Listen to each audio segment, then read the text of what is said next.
Aujourd'hui, on parle du Canon R1, puisque la marque Canon a annoncé pour cet automne la mise sur le marché de ce tout nouveau boîtier, le fameux flagship.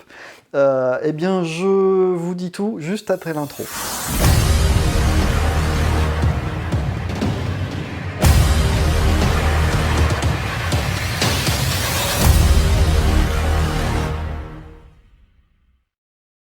Alors, c'est pas dans mes habitudes de faire des vidéos d'actualité, mais comme on a deux actualités, le Canon R5 Mark II et le Canon R1, deux actualités particulièrement passionnantes, et bien du coup j'ai choisi de vous faire deux vidéos sur ces actualités avec les éléments qu'on a aujourd'hui.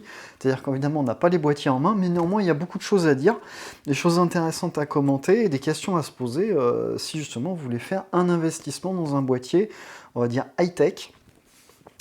Et ou éventuellement acheter une part de rêve, puisque ces machines-là, hein, que ce soit le R5 Mark II ou le R1, c'est ce que ça vend. Le Canon R1, qu'est-ce qu'on nous annonce? Qu'est-ce qu'on nous propose? On nous propose un boîtier hybride monobloc, hein, du type R3, 2115 grammes, donc c'est un boîtier un tout petit peu plus lourd, hein, un tout petit 10% de plus en poids que le R3. On avait justement apprécié le R3, hein, puisqu'on avait un boîtier qui faisait 1 kg, un monobloc de 1 kg, donc c'est assez exceptionnel. Moi j'étais Nikoniste avant, j'avais du D4S, du D5, c'est des pavés de 1 kg. Donc effectivement, quand je me retrouve avec un boîtier monobloc de 1 kg, j'ai l'impression d'avoir d'un coup un boîtier entre guillemets ordinaire dans les mains en termes de ressenti. Donc ça c'est génial, hein, d'avoir des monoblocs aussi légers. La définition du capteur, qu'est-ce qu'on nous propose? On nous propose du 24,2 millions de pixels, donc c'est un petit cheveu plus que celui du R3. On nous propose une fonction upscale, donc ça veut dire que le boîtier en interne va vous quadrupler la définition de votre image à partir de son capteur de 24 millions de pixels. Je vous cache pas que je suis pas du tout fanat de ces solutions-là, pour plusieurs raisons. La première, c'est que ça ne marche qu'avec des sujets qui ne bougent pas. Si ça bouge, c'est cramé. La deuxième, c'est que vous pouvez, l'upscale, vous pouvez le faire tout seul. Avec de l'interpolation sous Photoshop ou un autre logiciel qui sait bien le faire. Deux, en utilisant un empilement statistique avec Photoshop, donc en fait en reproduisant ce que le boîtier fait en interne, mais avec Photoshop, hein, vous faites une rafale de photos, et vous faites votre empilement statistique, et vous pouvez vous passer de cette fonction. Mais ça ne résout jamais le problème du fait qu'il faut que le sujet ne bouge pas. Donc pour moi, c'est une fausse bonne idée, quoi. Parce que ce n'est pas, malheureusement, quand on veut augmenter la définition, ça n'est pas que sur des sujets immobiles. Donc voilà, c'est un peu solution partielle, on va dire ça. C'est une solution partielle. À mon avis, si vous avez vraiment besoin d'une grosse définition, faudra peut-être penser à un R5 ou un R5 Mark II plutôt qu'à un R1. La tolérance du capteur, alors pour l'instant on n'a pas de retour d'expérience parce qu'on n'a pas les boîtiers sur la tolérance optique. On peut imaginer qu'elle sera assez bonne, parce que c'était le cas, hein, sur le Canon R3, on avait une bonne tolérance optique. On peut imaginer, espérer que ça sera la même chose sur le R1, mais ça c'est à vérifier. On a un IBIS, donc une stabilisation intégrée par le capteur de 8,5 stops. Donc ça c'est un léger progrès par rapport à ce qu'on avait avant sur Canon R3, oui c'est ça tout à fait, parce qu'on avait 8, donc on a 8,5, c'est un petit gain de 0,5. Alors d'expérience, il y avait un petit jeu quand le Canon R3 est arrivé, ça consistait à prendre un grand angle et puis à faire une pause longue de 1 seconde à main levée. Et je vous jure, ça marche. Donc là, évidemment, avec 8,5 diaph de stabilisation interne, sans nul doute, la performance sera au rendez-vous. Sur l'ISO, on va de 100 à 102 000 ISO, donc c'est considérable, hein, on retrouve les performances du R3. Est-ce que le capteur, parce que c'est pas le même capteur bien évidemment, donc on ne sait pas si il aura les mêmes qualités. Il en va de même pour la dynamique. On n'a pas les chiffres, on n'a pas les tests, on ne sait pas. Donc ça, c'est le quid. Il faut espérer qu'on aura les mêmes valeurs, hein, parce que souvenez-vous, sur Canon R3, alors je vais vous donner 4 chiffres. Hein. D'abord, 2 chiffres chez DxOMark. Donc à 100 ISO, il faisait 14,65 IL de dynamique. À 1600 ISO, 12,27 de dynamique. Et chez Photon Photo, on a un test qui nous donne 11,91 à 100 ISO et 8,52 à 1600 ISO. Donc ça, c'est des performances qui sont considérables. À titre d'exemple, moi quand j'ai acheté le R3, c'était pour remplacer 3 boîtiers Nikon. Un qui était en l'occurrence le D810, qui était très bon, qui a une très grosse dynamique à 100 ISO, dans ces valeurs-là quasiment. Et puis de l'autre côté, le D5 et le D4S, qui avaient de très bonnes performances sur les gros ISO. Donc il me fallait un boîtier qui était capable d'avoir les deux qualités, en l'occurrence le R3, c'est ce qu'il a. Le R1, on ne sait pas. On imagine qu'évidemment la marque ayant une réputation à défendre va nous proposer un capteur qui est capable de faire au moins aussi bien que celui du R3. Pour l'instant, on n'a pas fait le test pour le vérifier et on l'attend avec impatience. Sur la F, nous n'avons plus de Dual Pixel 2, qui était le système NAF sur le R3, sur le R5, etc., qui était extrêmement performant, extrêmement apprécié. Nous avons un Dual Pixel Mark III, qui s'avère très prometteur. Qu'est-ce qu'on nous promet? On nous promet d'avoir amélioré le système de reconnaissance de forme, hein, reconnaissance des personnes, des animaux, etc., des véhicules. On nous a augmenté ce système d'un système qui est dédié à certains sports, hein, le foot, le basket, entre autres, des sports de balle où il détecte en fait le joueur qui a le ballon, il détecte la passation de balle vers un autre joueur, ce qui fait que la F va automatiquement sauter vers le joueur qui détient le ballon. Donc ça veut dire que pour tous les gens qui font de la photo de sport, ça c'est du pain béni, parce que ça va grandement faciliter le travail. Ce qu'aujourd'hui on ne sait pas, c'est si ce système va pouvoir être un petit peu détourné de son usage, parce que là ils l'ont prévu pour certains sports. Est-ce qu'on pourra l'utiliser pour du rugby? Est-ce que ça va marcher pour des situations qui ne sont pas des situations de sport? Ça on ne sait pas. Faudra le tester pour le savoir. On a toujours souvent des bonnes surprises avec ces trucs comme ça, des fois on peut détourner de son usage initial, à voir. Alors sur le Canon R3, on avait le pilotage de l'AF par l'œil, c'était la première génération de ce système. L'idée de Canon, c'est que le boîtier devient la prolongation de l'œil, d'accord? Alors sur le Canon R3, on comprenait très bien l'intention, la démarche, hein. L'idée fait rêver, l'idée qu'on puisse faire ça fait rêver.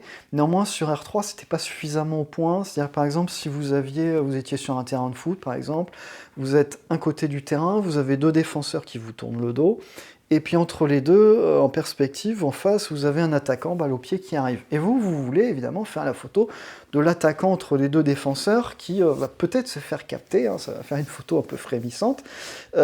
Évidemment, si vous, avec votre œil, vous cherchez à désigner entre les 2 joueurs défenseurs le joueur attaquant, malheureusement, le système n'est pas assez précis. Il va à chaque fois aller vous capter soit l'un, soit l'autre, mais un des deux qui vous tourne le dos et jamais celui qui est en face, sauf si la situation s'ouvre, ce qui n'arrive jamais, ça a plutôt tendance à se refermer, et à ce moment-là, ça devient facile, il arrive à accrocher le bon joueur. Donc du coup, on a un vrai problème avec ce système de guidage à l'œil, c'est sa précision. C'est-à-dire qu'il est très bon en réactivité, en fluidité, parce que vous n'avez pas besoin de mettre des commandes à la main, de jouer au joystick, etc. Vous regardez, paf, vous matchez. Mais dès que ça se complique, il y a plusieurs sujets qui sont sur des plans décalés mais proches dans l'axe de visée de votre œil, et bien du coup il y a des confusions et souvent vous allez cibler le sujet qui n'est pas le bon. En tout cas c'est le cas avec le Canon R3, ce qui fait qu'il y a toujours un autre mode, en particulier le mode au point, hein, c'est-à-dire vous mettez en point et vous ciblez votre sujet et vous le gardez verrouillé, et ça fonctionne extrêmement bien parce que vous êtes précis et rapide. Évidemment vous êtes un petit peu moins rapide qu'à l'œil, mais vous êtes suffisamment rapide pour être crédible sur un terrain de sport ou en situation de photo animalière. Avec le nouveau système qui nous est proposé, parce que sur le R1 c'est un nouveau système, ils ont amélioré le système pour que la position de l'œil en face du viseur puisse être un petit peu plus approximative. Sur le R3, ça exigeait d'être bien dans l'axe, et ce qui faisait que quand on est dans l'urgence, qu'on met l'appareil photo devant le visage, pardon, automatiquement on le fait un petit peu vite, et l'œil n'est pas forcément bien placé, ce qui fait qu'on va manquer de précision, et le détecteur va potentiellement dysfonctionner. Donc évidemment ça rend le système un petit peu caduque. Donc là ils ont résolu ça en permettant un petit peu d'approximation. Et puis ils en auraient aussi facilité les réglages, parce qu'il faut l'accoutumer à votre œil en faisant des essais en fait, tout simplement, en enregistrant votre œil.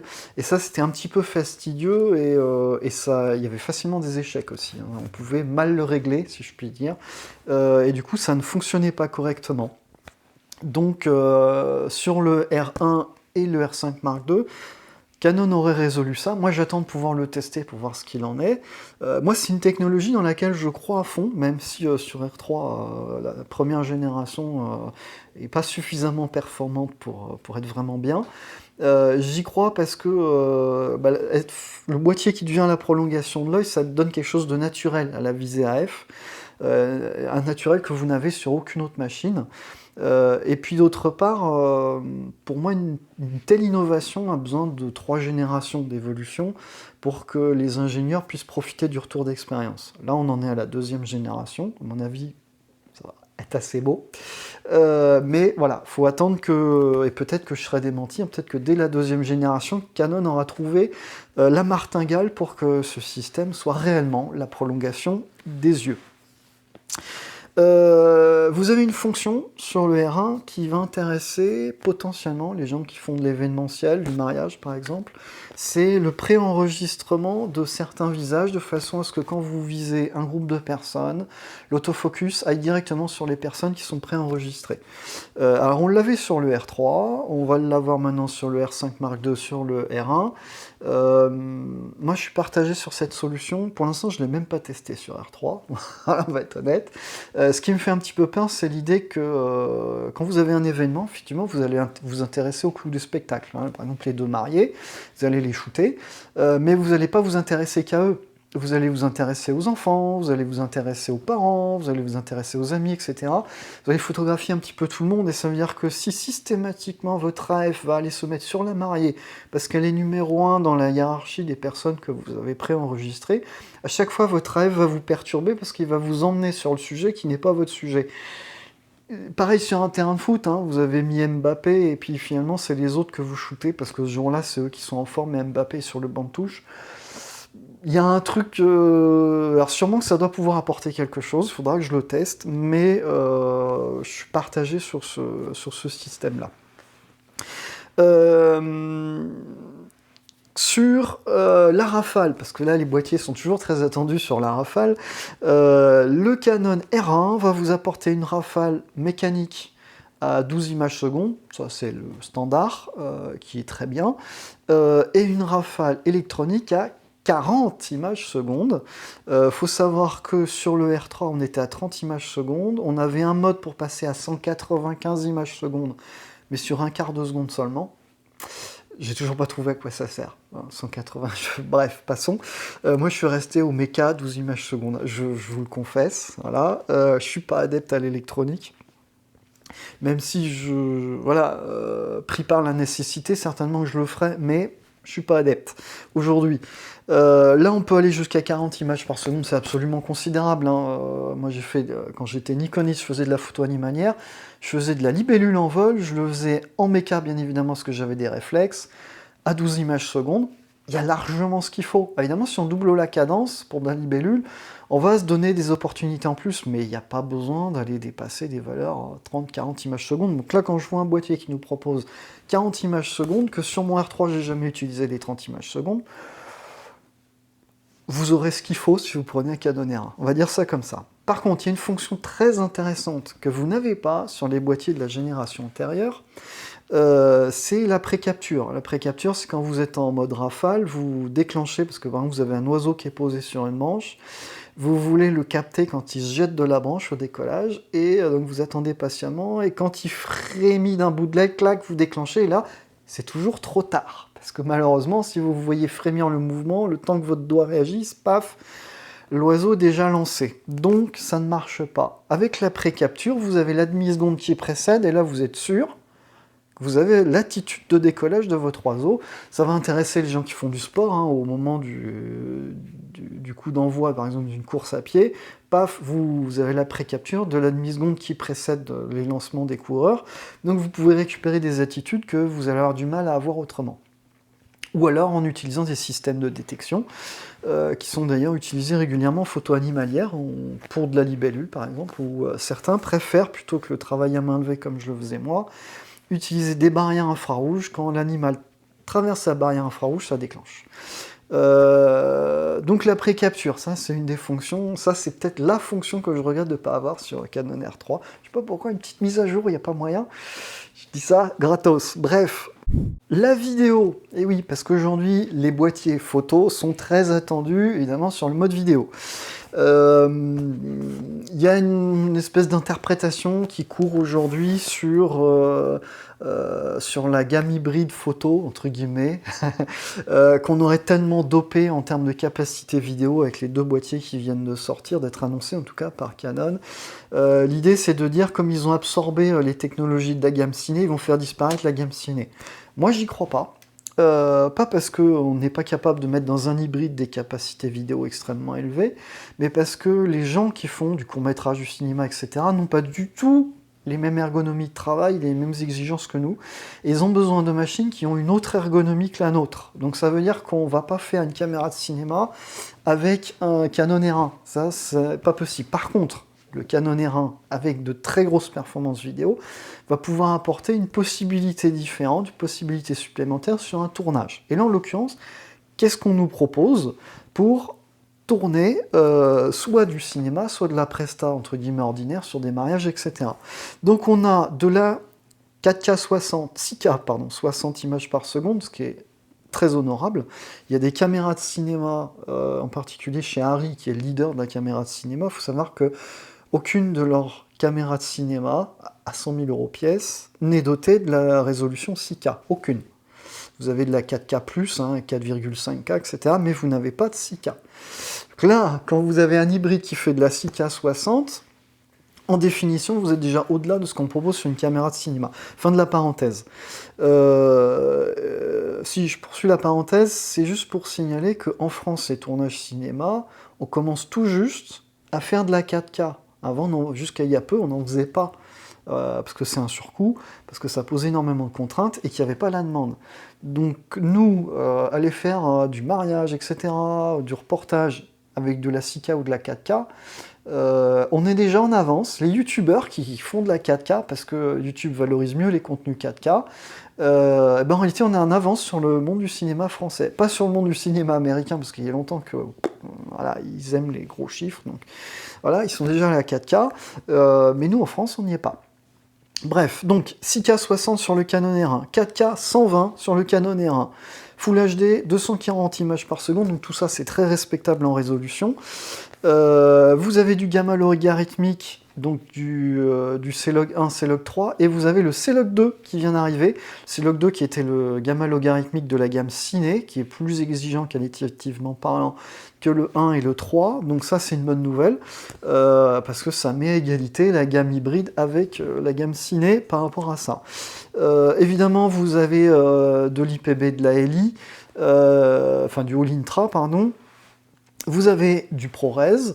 Alors, ProRes, c'est très séduisant, mais avec le Canon R3, si je me mets en ProRes, forcément c'est de la 6K, je fais 5 minutes de rush, ma carte 228 Go est pleine.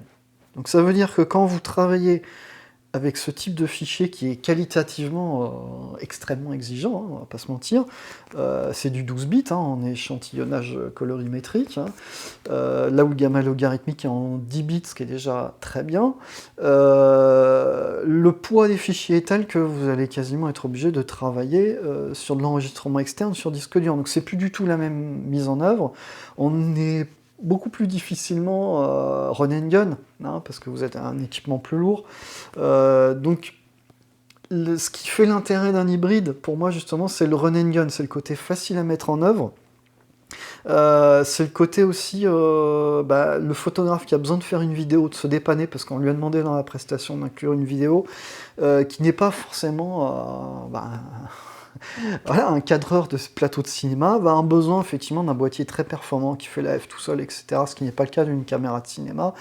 Un boîtier comme ça va lui donner des réponses. Mais pour que ça fonctionne bien, il faut que la carte mémoire puisse suivre. Donc aujourd'hui, on a des cartes mémoire effectivement qui font plusieurs gigas, qui peuvent permettre de prendre en charge des grosses résolutions, mais je pense que la 6K est un petit peu extrême pour la situation de tous les jours. La 6K et le ProRes seront plutôt des outils de plateau de ciné, parce que là on peut se le permettre, ou de court-métrage, hein, je m'entends, de fiction on va dire, parce que ça le permet. Donc voilà, on a un niveau d'exigence vidéo qui est assez extrême, hein, une qualité vidéo forte.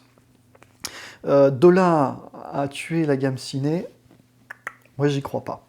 Pour quel prix est-ce qu'on nous propose ça? Souvenez-vous, le R3, 6 000 € à son lancement, 6 500 pics, aujourd'hui il est revenu, si ma mémoire est bonne, je suis obligé de prendre mes notes, désolé, 5 700 € neuf.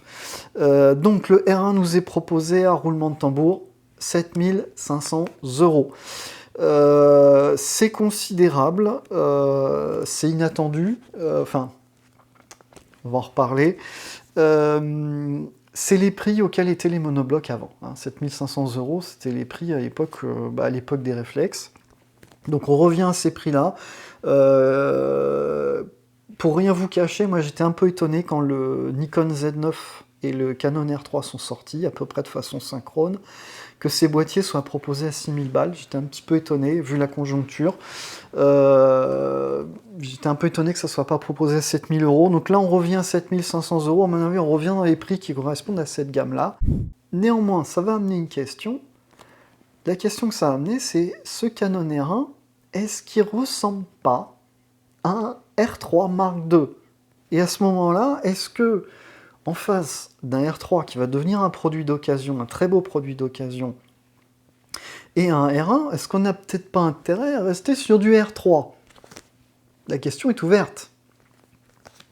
La question est ouverte et justement, on va en débattre là parce que vous avez vu certainement quelques vidéos de mes confrères qui ont dit mais le R1 c'est pas un flagship, c'est un R3 Mark II.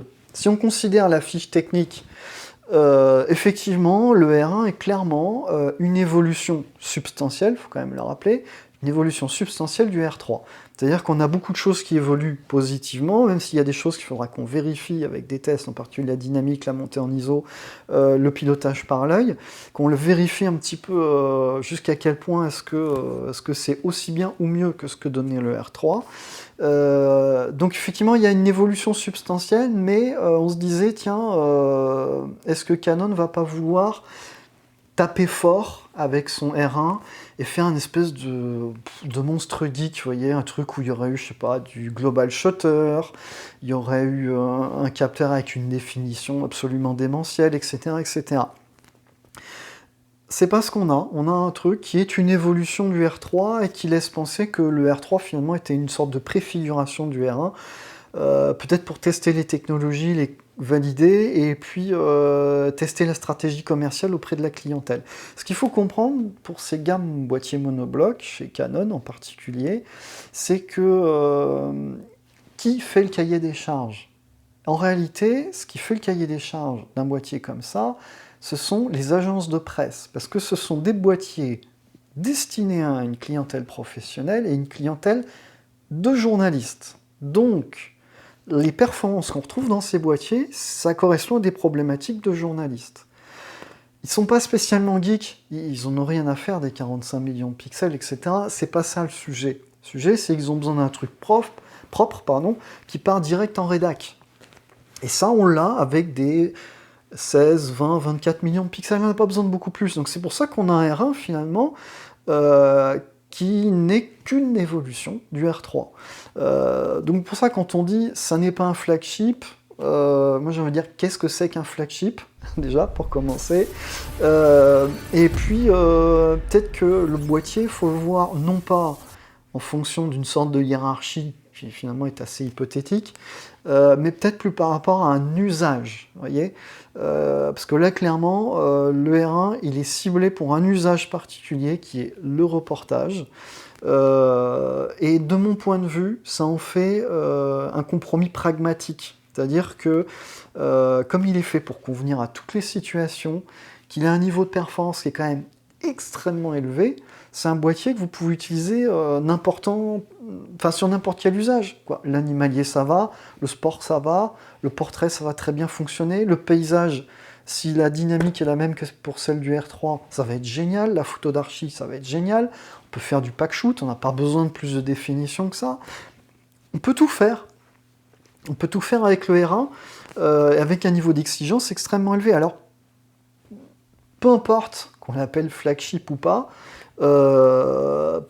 pour moi, c'est d'une certaine façon déjà une réussite, hormis s'il se plante sur le capteur et qu'il n'a pas la dynamique qu'il faut, que l'ISO, voilà. Même si j'y crois pas, parce qu'ils ont une réputation à tenir, donc forcément, on va être sur quelque chose d'exigeant, mais il faudra le vérifier avec les tests.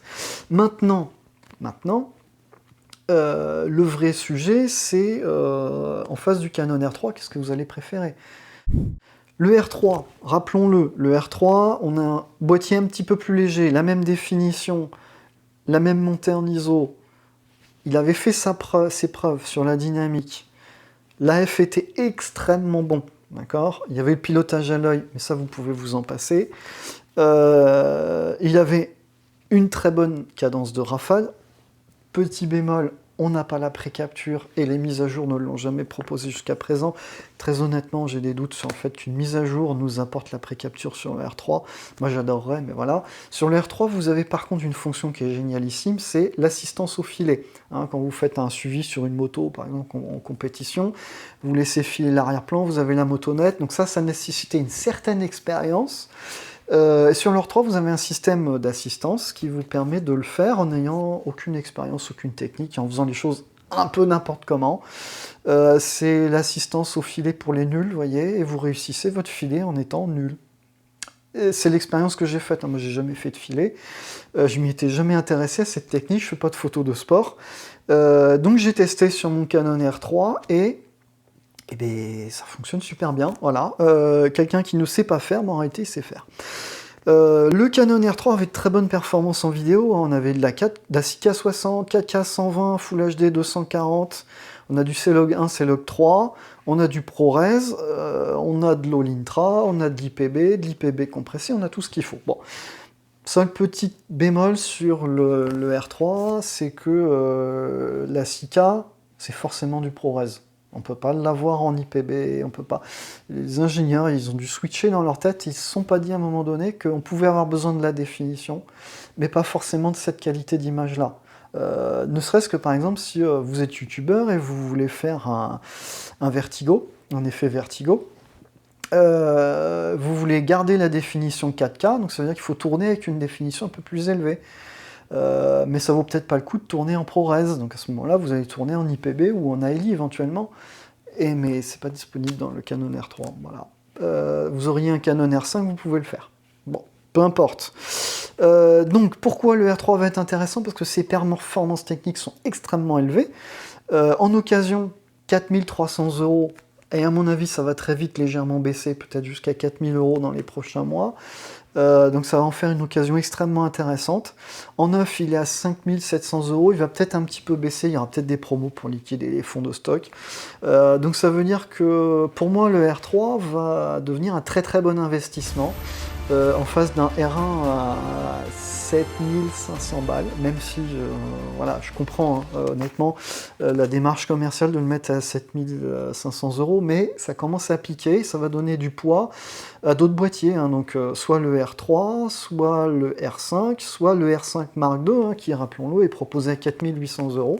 Donc vous allez avoir une performance extrêmement élevée, et du coup pour un prix moindre, et un boîtier qui va pouvoir s'adapter à tous les usages. Pour conclure cette vidéo sur l'actualité du R1 qui, rappelons-le, est annoncé pour être disponible en novembre, donc cet automne, enfin presque même cet hiver, parce que ça prendra peut-être un petit peu de retard, c'est souvent le cas. Pour quel client est-ce qu'on va recommander le Canon R1? Bon, effectivement, si vous voulez acheter du rêve, ok, on valide le R1 ou éventuellement le R5 Mark II. Ça dépend si vous mettez en balance la définition ou pas. Vous savez que c'est pas mon truc, mais voilà, admettons. C'est un boîtier qui est bon pour tous les usages. Donc pour moi, peu importe, si vous avez ce budget-là, vous pouvez y aller. Maintenant, si vous voulez faire des compromis, pour moi, il y a 2 voire 3 boîtiers qui peuvent facilement se mettre en face. Vous avez le R3, qui, que ce soit en occasion ou en neuf, va devenir très compétitif aujourd'hui, et techniquement absolument génial. Je vous annonce d'ailleurs, j'en profite, que bientôt, normalement c'est la prochaine vidéo ou celle d'après, je vous fais une vidéo spéciale Canon R3, parce que je suis utilisateur Canon R3 que j'avais acheté à l'époque en précommande. Donc je vous fais un retour d'expérience, on en parle très bientôt. Donc le R3, alternative très intéressante. Le R5, premier du nom, alternative très intéressante au R1. Le R5 Mark II, puisque on l'a vu dans la vidéo précédente, il a des performances absolument exceptionnelles, même s'il y a, comme pour le R1, des inconnus, à vérifier avec des tests. Et puis il y a un boîtier aussi que je mettrai dans la balance parce qu'il va vous permettre d'envisager des compromis financiers considérables. C'est le R6 Mark II, hein, souvenez-vous, c'est un boîtier qui avait de très très belles performances. Alors, évidemment, il a des compromis par rapport à ces boîtiers de rêve que sont les R5, R3, R1, etc. Mais néanmoins, il a des performances extrêmement élevées, pour la photo en particulier. Pour la vidéo, il a du rolling shutter. Sur les autres, le rolling shutter est beaucoup mieux maîtrisé. Donc pour la vidéo, peut-être, il y a un compromis qui est peut-être un peu plus difficile à envisager, mais pour la photo, le R6 Mark II a une performance extrêmement élevée, et en particulier si vous voulez avoir 2 boîtiers, forcément il faut doubler le budget boîtier, ça peut être très vite très lourd, et à ce moment-là, effectivement, les R5 d'occasion ou les R6 Mark II neuf vont pouvoir représenter une alternative intéressante, parce que vous allez pouvoir avoir un budget global qui se tient, ou garder du budget pour l'optique, hein, parce que ne l'oublions jamais, le plus important, c'est pas le boîtier, c'est l'optique, et si on doit hiérarchiser ce qui est le plus important, c'est aussi votre créativité, votre investissement sur le terrain. Donc j'ai un message, amusez-vous, profitez de vos boîtiers, éclatez-vous, faites des photos, et surtout, à très bientôt.